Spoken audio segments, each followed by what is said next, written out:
Hi, you must be Mr. Otsuki, right? Yes, I am. All right. Hi for the first time. Hi, Hi. how are you doing? I'm Sage. I'm glad to see you. Glad to see you. Well, I just heard a story of a person who have come to be able to speak English very fluently, and All right. now you're teaching English, and I have some questions I would like to ask you. Is that okay for you? Of course, sure. I know you're busy, but are you okay? Yeah, I'm glad to have this good opportunity. Okay. So I'd like to say thank you too. All right, and let's go ahead. Okay. Well, let's start with the first question. Well, just out of my curiosity, all right. All right. Why is it that you speak English so fluently? You know everybody's talking about you. You know about your fluency in English. All right, just to speak that topic, let me speak about my story. Uh-huh. Okay. Yeah, go ahead. My name is Elijah Otsuki, and I'm Japanese. Well, you I'm- don't look Japanese though. Oh, Take off your take off your glasses. You don't look Japanese. But you have actually. Are you 100% Japanese? Yes, I am. Oh, really? All right. Yeah, my mother and father is Japanese. Wow. Wow. So is it your father or mother who taught you to speak English? In my family member, there is no person who speak English fluently like me. No kidding. I thought you grew up in a family where everybody All speaks right, English. you may be very curious about it. Don't worry, I'm gonna tell you later. Oh, really? Yeah. Yeah. So what's the story behind you? All right. As I told you, I'm the one who are going to teach you English, and when I was a child, let me think about it. All right. You know, now I speak English very fluently, but that does not mean that I speak English very fluently from the beginning. Oh, what happened? When did you start to speak English? Now I'm 42 years old. And I just started learning English a little seriously just after I'm 30 years old. Hold on a second. So you've been how many years have you been speaking English then? Including the part where I learned it in junior and senior high school, maybe. No. I mean, All since you started to speak English seriously, and and particularly, I'm talking about the point. The point where you started to speak English fluently like that. So in that meaning, maybe it was about 10 years ago or so. Well, no kidding. You've been speaking English for about 10 years. That's it. Yes. Is there is something strange? Yeah, that's strange. All right. That's strange. What made you be able to speak English like that? All right, so just let me move on my story. Just I would like to share my story with you. It's okay? Yeah. You know, I just started learning English from the first grade of junior high school. Which Yeah, means just- it was when I was 12 years old or so. Yeah, that's mandatory here in Japan, right? Yeah, of course. Wow. Then, you know, like many all Japanese students, I just learned English throughout junior and senior high school. But honestly to say, my English grade was very bad throughout junior and senior high school. Really? Yes. Huh. And what was the turning point? I'm really curious about your turning point. How you have come? All right. As I told you, my grade was very bad. But after I graduated from senior high school, I just started learning English a little seriously for the exam, for the university exam. Oh, how did it go? At the time, it was good and I just entered a university, but I just quit it in a year. Oh, okay. Maybe there's a reason behind it, but Yeah. but so I'm really curious about how you have come to be able to speak English like that. All right. How many years have you lived abroad, like in the United States or in English speaking countries? Honestly to say, I've never studied abroad throughout my life. I was born in Japan and grew up in Japan. And my only experience to go abroad is when I was maybe 11 years old, or I just went to the United States of America for 2 weeks. For 2 weeks. Yeah. That's almost nothing. Yeah, nothing. Yeah. So what is the secret of your English? What is the English of your progress in English? All right. Maybe some people would think that I used some kind of magic. Magic. Or maybe some people would think so. Oh, But yeah. don't worry about it. I'm gonna tell you into the detail. Oh yeah. Go ahead. I'm curious. All right. You know, after I graduated senior high school, I just studied English, and mainly at that time, I just focused on English grammar. Then I just entered a university. But as I told you, I just quitted in a year. Since then, I didn't have any good opportunity to use English, so I was just a little far away from using English situation. Then I got a good chance to learn English again after I became 30 years old. And I just started learning English a little hard. So what triggered you to restart the study of the English language? At the time, because you know, just I'm a little far away from using English situation, but I met a good English teacher, and just I wanted to learn English again a little bit seriously. Then I just started learning English a little hard. But hold on a second. Yeah. Even though there are a lot of good teachers out there, but I've never seen a person who speaks English just like you. You know, you can, for example, you can go. You have. I found here, Saint Francis. Are you translating it? Mainly, I just worked as a translator. Oh, really?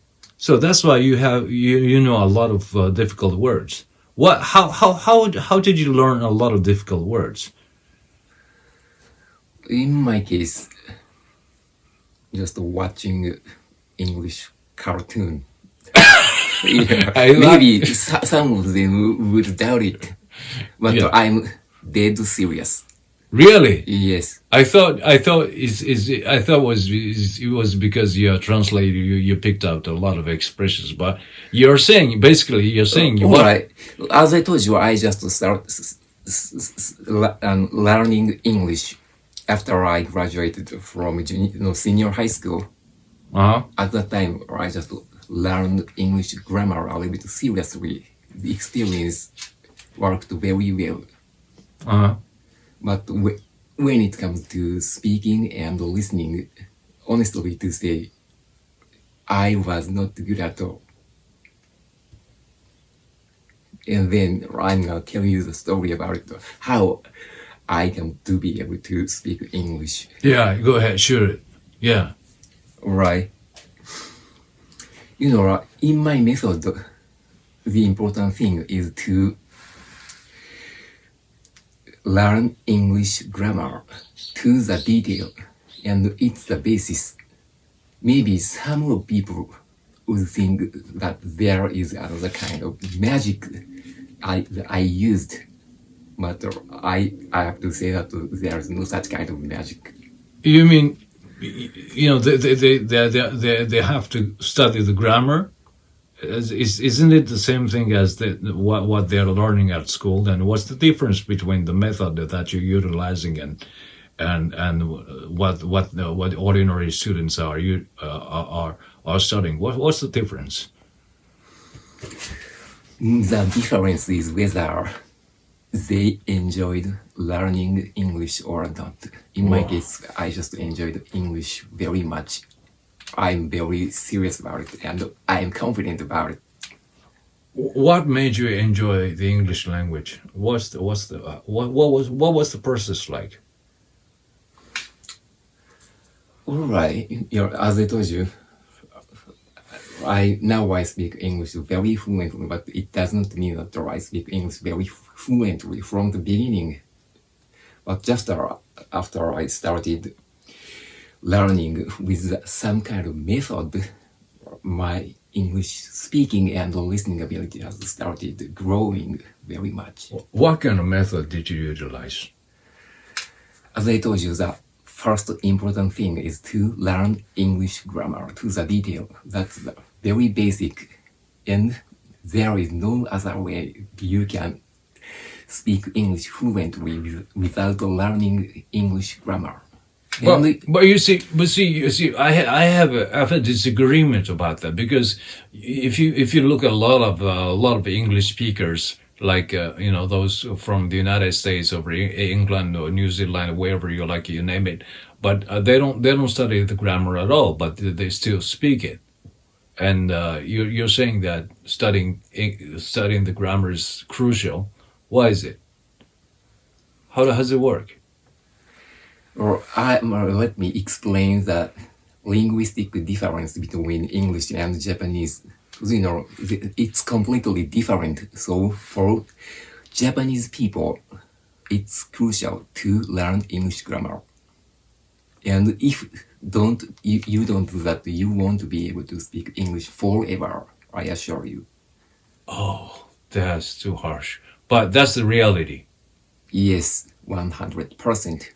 Oh, is that? Do you think that's why a lot of people, Japanese people say they want to speak English, but they kind of, going to go to some kind of English institution where where English is taught with the English only policy, and the outcome is not really, it's not really what they expect. Do you think that's the reason? They speak, most of them are native English speakers, so they naturally speak English. Yeah. They don't mention a lot of things about the English grammar. But in your case, what do you think about them? Some people say that some native English speakers would say, no, you're thinking in English. Probably, you have to think in English. All right, I have to say that it's impossible for Japanese people, as I mentioned, the linguistic difference between English and Japanese. So, for Japanese learners, it's essential to learn the English grammar. Hold on a second. Yeah. I just don't understand it. Why? Because you seem like you're thinking in English, right? But you're Japanese. You say you're Japanese, but you're thinking in English. And how does it work? I mean, you're thinking English. In which language are you thinking? English or Japanese? In my case, I think something in Japanese and just translate it into English instantly in my brain, and I just speak it. How can you do that? So maybe the phrases that I use frequently, or maybe because the thinking process would be omitted, so I don't have to think in Japanese first and translate it into Japanese. And maybe some Japanese English speaker who speaks English very fluently frequently say that the important thing is to think something in English and just speak it in English. But I have to say that it's wrong, because they just use the same phrase or expression so many times. And that so the more you use the phrase, you don't have to think about it.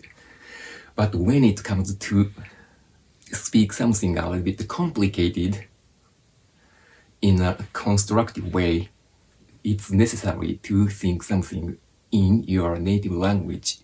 For Japanese people, which means it's in Japanese, and just translate it instantly in your brain and just speak it.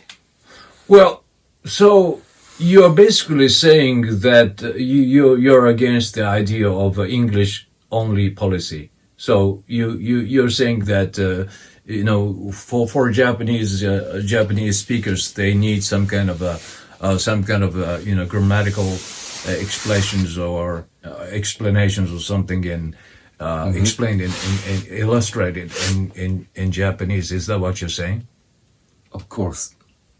Oh, that's totally different from what a lot of teachers say. And by the way, I not only English, I speak Spanish. Yo hablo español también. Y la método que yo he aprendido español es completamente mismo. Primero, yo he empezado a aprender la gramática de español. That's amazing. You speak. Oh well. By the way, I speak Spanish as well. Okay. Or you too. Podemos hablar en español un poco y yo voy a poner un subtítulo en YouTube, ¿vale? Vamos a hacerlo. ¿Por qué hablas español de esta manera también? Y comparando con el progreso de aprender español y inglés, ¿cuál idioma en términos del tiempo de progreso, cuál idioma tomaba más tiempo para aprender? En mi caso, para aprender español, lo ha tardado tal vez 2 años. ¿Solo 2 años? 2 años en mi casa. Y como te dije, yo he empezado a aprender español para aprender el gramático de español. ¿Y? Sí. Okay, let's change. Well, man, right. This guy speaks Spanish, man.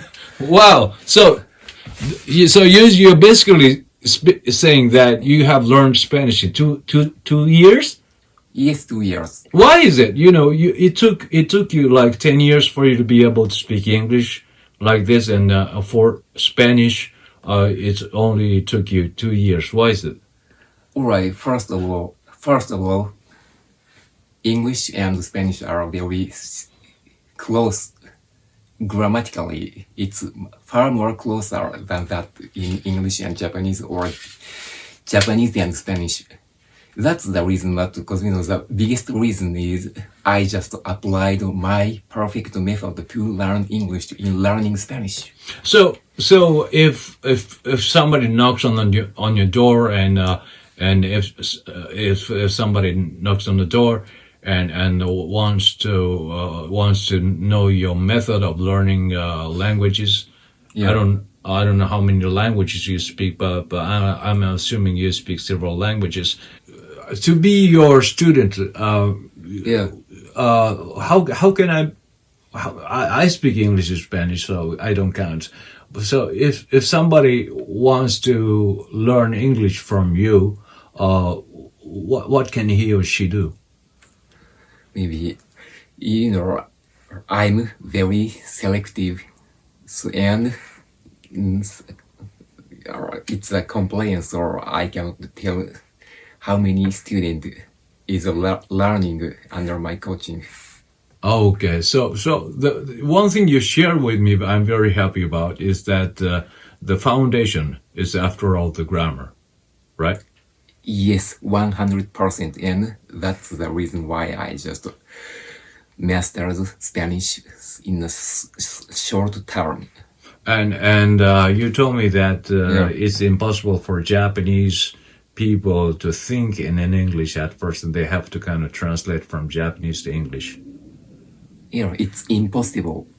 So, as I told you, and maybe I will be tell you so many times that the first thing that you have to do is to learn English grammar.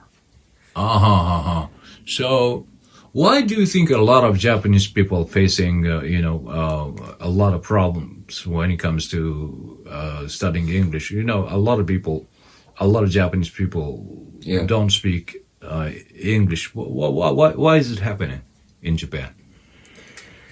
Alright, first of all, they don't have fun in learning English.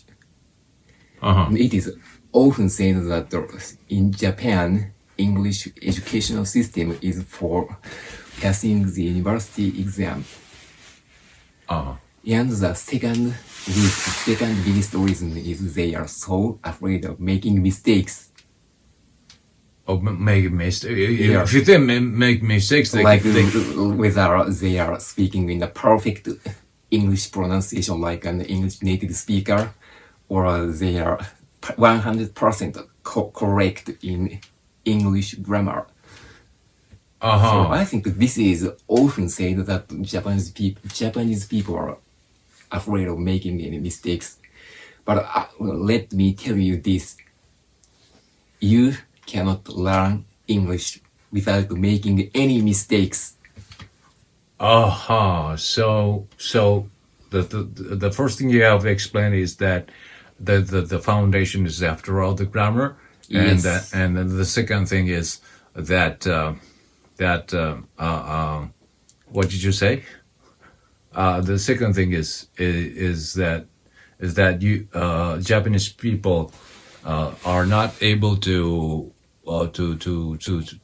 think in English concerning the linguistic difference between English and Japanese. Is that what you said? Yes. And the third thing is that they are not having fun. And it's most important thing. Why do you think that Japanese people are not having fun? Or I just think the English classes in junior and senior high school is so boring. Yeah, I agree with you. And so how would you if you were, if you, as a matter of fact, you're a teacher, how many students do you have so far? Alright, it's a compliance, so I cannot tell it. Oh, I see. So But, let me change the question. So, all right. So I don't know how many students you are teaching, but when they are facing difficulties or unmotivated, what kind of method do you utilize to get them motivated, or to kind of explain some of the grammatical concepts that they are having difficulties with? Alright, first I would like to encourage my student to enjoy learning English. That's the basis. If the student don't enjoy learning English, they won't be able to learn English forever. So Yeah, go ahead. concretely, so just give me one example in which they can enjoy the process of learning English. First of all, as I told you, my method is just watching English cartoons so much time. And I'm confident the time that I spent for watching English cartoons. And you also mentioned the importance of learning the grammar, and Of course. how does it work? Watching the videos and watching cartoons at the same time. Alright, concerning learning English grammar, you buy an English grammar book and just learn it. And as I told you, I speak Spanish fluently. In my case, I just bought a very thick Spanish grammar book, and I just read it over and over. Oh, so it's pretty much like getting a license and being able to drive on the street, and you just at first you have the difficulties. You have to learn all the rules, and then you start driving and you get accustomed with driving on the street. Is it a good analogy? Yes. Okay. Okay, I see. So let's move on to the next question. So in a word, well, let's make it very short. All right. All right. So what is your target students? In my case, my main target student is from intermediate level to high English level. And I'm 100% sure that my method will work very much for those who would like to brush up their English and would like to learn much higher level English. How do you do that?